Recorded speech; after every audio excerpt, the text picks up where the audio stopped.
Folks, you get yourself the first win of the season.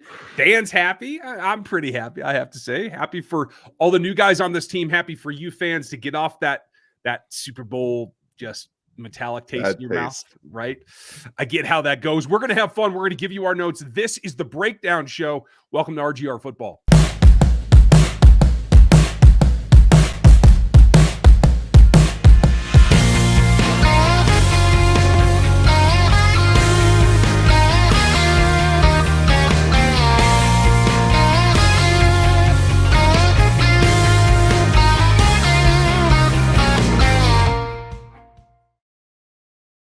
Now, you know what? We have a brand new sponsor around here, and I want you to hear from them right off the bat because DFS is like really the big thing. So, hey, here's our new pals.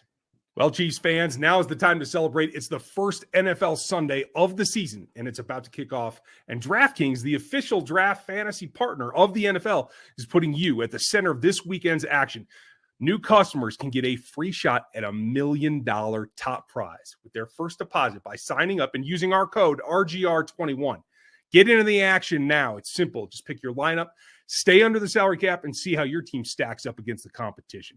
Feel the NFL action like never before with a free shot at $1 million payday.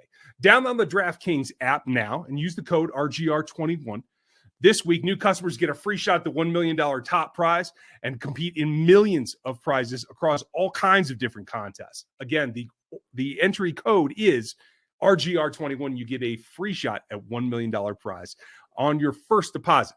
That's RGR21 only at DraftKings, the official draft partner of the NFL. Minimum $5 deposit, eligible restrictions apply, and see DraftKings.com for more detail. So I wanted to get that out of the way. You know what? I don't know what's going to happen with this internet connection, and it's been terrible all day. Yeah. Your audio is a little funky right now. Is it? Okay, even worse. Well, yeah, that's why I made sure to take care of that. I'll try to talk slower, and maybe that will help. Zach Duggar, thank you for the super chat. Nick Bolton looked better than I thought, and he was going to look like. Love that solo tackle against Chubb. Yeah, he had a couple of nice plays. He got out on Kareem there. What was it, the last drive or the second to last drive? It was the second last drive, I think, with him and Saunders, if I remember correctly. It's a great job by Chris Jones getting inside to force Chubb to go back outside to those two, because outside of that, he's going to hit another hole. So that was a really good job of coming across the face of that tackle from Chris Jones. Really, really good job. Yeah, I agree. On the whole, I have Nick having a pretty up and down day. I was pretty disappointed with some of the run fits. Yeah. But I will say this. Very good first outing. He did exactly what I expected from him as a rookie. You know what? He's not going to be perfect and in the right spot all the time as a rookie. Ben Neiman doesn't have that excuse. No, he doesn't. And that was one of the worst outings I've actually seen from him. I thought he would be a little bit better in his pass coverage, and he wasn't even good there.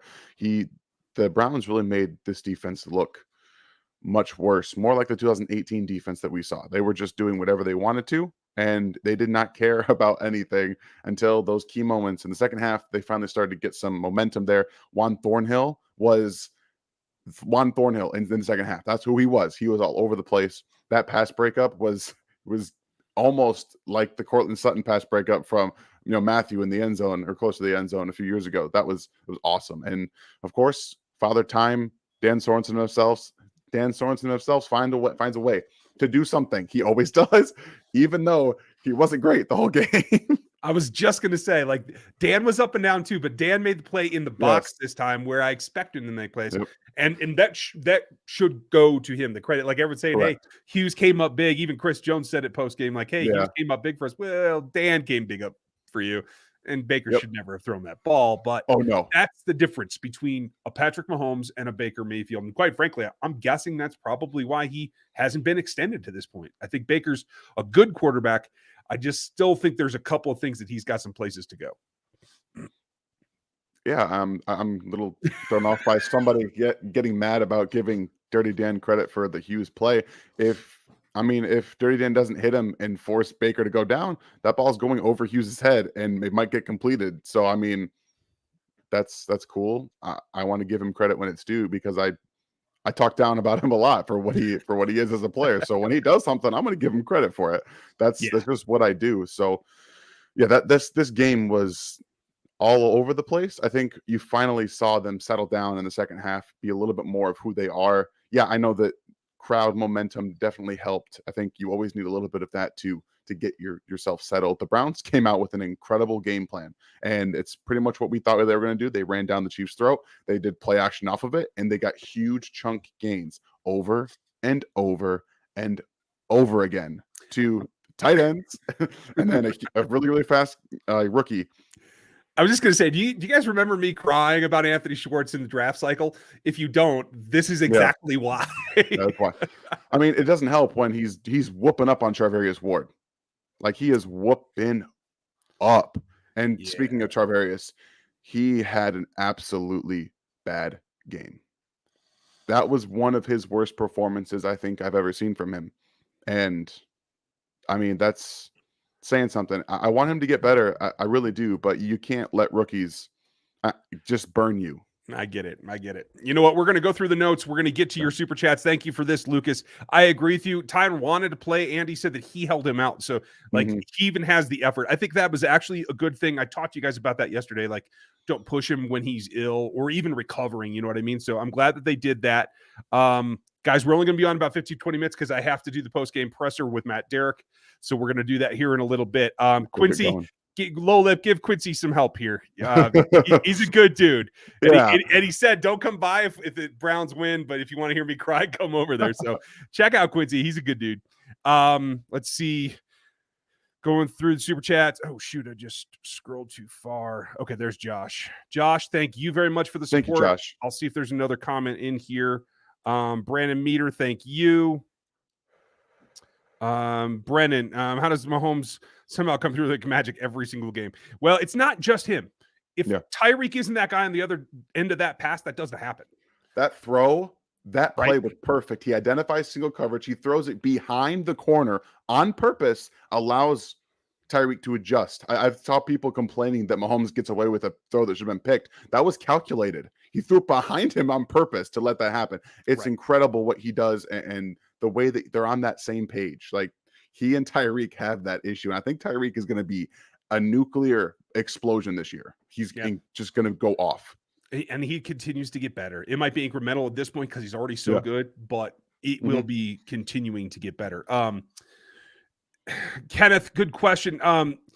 It was up and down. I thought they did some good things. Some, they're just not quite gelled yet. And we all talked about that. It's going to take a while with 5 new starters.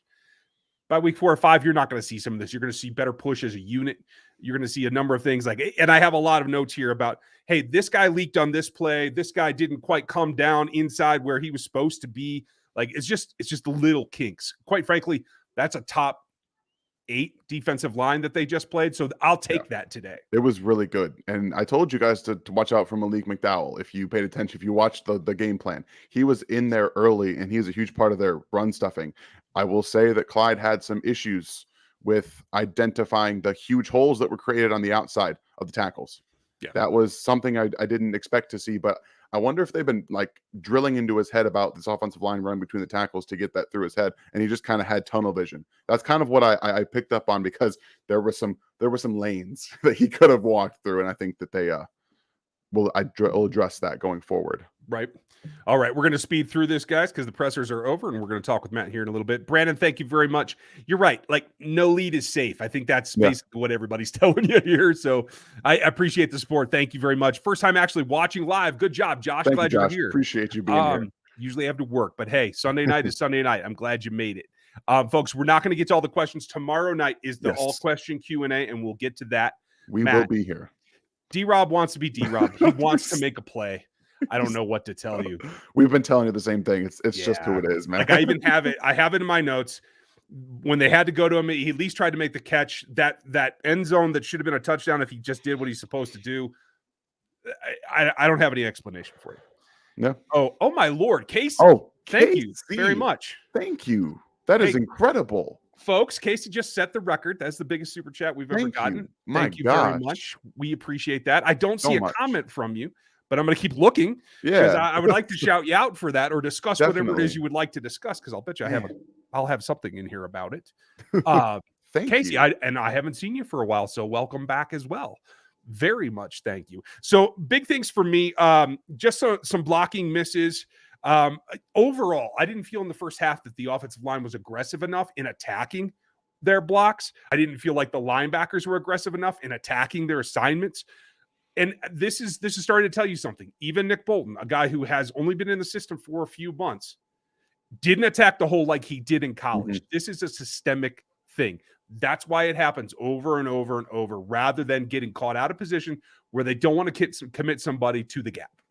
Yeah, it was so noticeable. Like the hesitation is, like you said, it's systemic. For some, they come into this defense, and it's going to take a while. I think that even Hitchens was not at the level I expected him to be at. I think in the second half he turned it up a little bit, and Bolton was exactly what we thought he was. You get downhill, that's where he's going to make his money. He did a good job getting off some blocks, but as soon as he got squared up on somebody, he would be on the ground or just swallowed up. So I think that there's still a lot of room to grow, but this shows you that this defense didn't play well, and they still were able to come out with a win. I think the second half really shows you a lot of determination from them. Chris Jones doing a great job, really starting to take over in the second half. In the first half, he was non-existent. They were doing a great job against him. And the second half, you started to wear on them a little bit, started to get a little bit more pressure. And without Frank Clark, the defensive end play was actually quite bad. I didn't expect that from Jones or Mike Dana for that matter. So that needs to step up as well. Yeah, there just wasn't enough pressure. And quite frankly, against those tackles, which were the weakest two on the offensive line for the Cleveland Browns. Excuse me. Casey, again, thank you very much. Very much appreciate the support. And I'm glad you're here, Casey. Casey in particular, I don't think we have you in Discord yet. So if you'd like to participate in the Discord, please email me over here at this email address. That goes for any of you members that are starter level and above. We're still trying to fill out the starters, and then we're going to move on to the rookies here when we get everybody added. So if you're ready, I just got Terrell in this morning, so I'm glad you made it, Terrell. If you guys wanted the Discord, hit me here at this address. And then I have to take that back off, and then I'll go back. Back and forth. I mean, the highlights were they missed Frank. They missed Tyron. Yeah. They missed Willie. I mean, a key player at every level of this defense. So as much as I was complaining and pointing out the deficiencies for the defense, it is a significant piece. And no luck on the 2 point when a 1 point would have gotten the Chiefs to 34 and a field goal would have given them 37, which was enough to win. So the 2 point try was actually to put pressure on their field goal kicker. If they get 2 points, then you have to get that extra point in order to win. He's a rookie kicker. He coming in a situation where their original kicker was injured. So they just were trying to make a bet that if it got to that point, they could put pressure on that kicker. That's all that was. Yeah, absolutely. Casey, again, thank you very much. We appreciate the support. Incredible. John, good point. Hughes got beat up early in this game. He was giving up slants. He was giving up everything, but was there when they needed him. So maybe he is the new Breland. Maybe he's going to make big plays and he's going to give up a lot of plays. I can live with that. I'd like to see him be a little more physical in the stem, though. He was. I agree. And in college, he was. So I'm just waiting for this to come back. Me too. Jake, I'm glad you're here with the memberships. Shoot me an email and we'll get you into the Discord as well. Matt's we're going to record Locked On Chiefs, and then Matt will be back here on the channel Thursday-ish. Friday for the game plan. We'll try and get him on the game plan. Casey Masterpiece, I didn't know that. I'm glad. It was a good first day. Thank you. For football today. Edward, thank you very much, Super Sticker. Good question, Lola. What did you think of Orlando today, Dan? Orlando had some issues. There were some real issues. I think that he was getting beat up in the run game specifically. He was consistently getting beat in the run game around the edge. He doesn't get out there quickly enough, in my opinion. And when he did, Garrett was just knifing in between him and around him. So that was a little concerning. I mean, this is an incredible defensive line. I think that both Clowney is specifically very good in the run game, and Garrett did a very good job today. But that's goes to show you that this is a very different offense from what he's used to. Mahomes gets back there. Like that third down that they got the sack, and when they needed that touchdown to really put this game away, Mahomes didn't step up early enough. Like that's something that he's been working on. I think you noticed it earlier in the game in that high pressure situation. He did stay back there a little bit too long, and that's where it's going to pay off like that. And it's really going to be a hit or miss kind of thing with Orlando Brown. He's just got to get used to it and get better with attacking the defensive ends instead of just letting them ride up field, because that's what he's used to being able to do, and it's not always going to be the case. Casey, I just screenshotted that for Seth. I'll make sure he sees it. That's awesome. Scott, thank you very much for your support as always. Thank you guys so much. Clyde did miss a couple of cutbacks. I think he was honestly squeezed more than he should have been with this offensive line. I think, like I said, that will come together. Yep. Kenneth, thank you again so for another super chat. Appreciate those. You guys are incredible. Going to run through my last couple of notes here before I have to run. And then tomorrow night, folks, again, is the full Q&A. So a couple of things that stood out to me as well. Snead played really well most of the game. I know he gave up a pass, and I think he missed a tackle on Hunt there late. But for the most part, he looks exactly the part that we thought he was going to be. When Tyron's back, along with Juan Thornhill, who just came back and went from question mark all preseason to the guy that we thought he was. The guy. I think we're going to be in good shape there. Let's see. Jody was in on that fumble on the special teams thing. Mm-hmm. Jones really just flipped the switch. I was happy to see that too. And Spags got creative. I'm going to do a very quick, just from the still breakdown for you guys in the morning of that last blitz, because I think there's a couple that was awesome. That stand out to me. It was really awesome to see him adjust and use something like that in a huge situation. Right. But yeah, you're right. I think that one of the things that we already talked about, the Clyde thing, I think he's just meshing with the offensive line. It's going to take some time with him. That one thing that I think we've talked a lot about is the third receiver. Where is it coming from? Guess what? It's not coming. I think that McCole, the going out of bounds short of the goal of the first down is rookie move. This is the kind of stuff that he and D-Rob do a lot, and that's a reason that they are not stepping up. They're not in the game all the time. You know, D-Rob tries to make guys miss in space when he can't, and McCole just makes boneheaded plays. And as much as we want them to step up, there's a reason that Mahomes targets Tyreek Hill and Travis Kelce 10+ times a game. He can trust them all the time, and we want them to step up. Maybe it'll happen, but as of right now, I think that we're going to see a lot of targets for Travis Kelce and Tyreek Hill. That's kind of just how it's going to be. And just one last thing, Patrick Mahomes is the coolest cucumber you will ever find, ever. He's never fazed by anything, and he continuously goes out there. It doesn't matter game script, nothing matters. He can do whatever he has to do, turn it on. He flips that switch better than any quarterback we have literally ever seen. He is the truth, and without Patrick Mahomes, they don't win this game. Like that's, without any, I don't. You saw what happened to Aaron Rodgers today. Nobody else can do what he does. No, it just is what it is. All right, folks, I'm going to go record the lockdown with Matt here. I'll be on social media later tonight, and then Q&A tomorrow night. Don't miss it. Thank you for spending the time. Thanks for jumping in, Dan. I appreciate it. We'll be doing it all season. Enjoy the first win. We will talk to you tomorrow.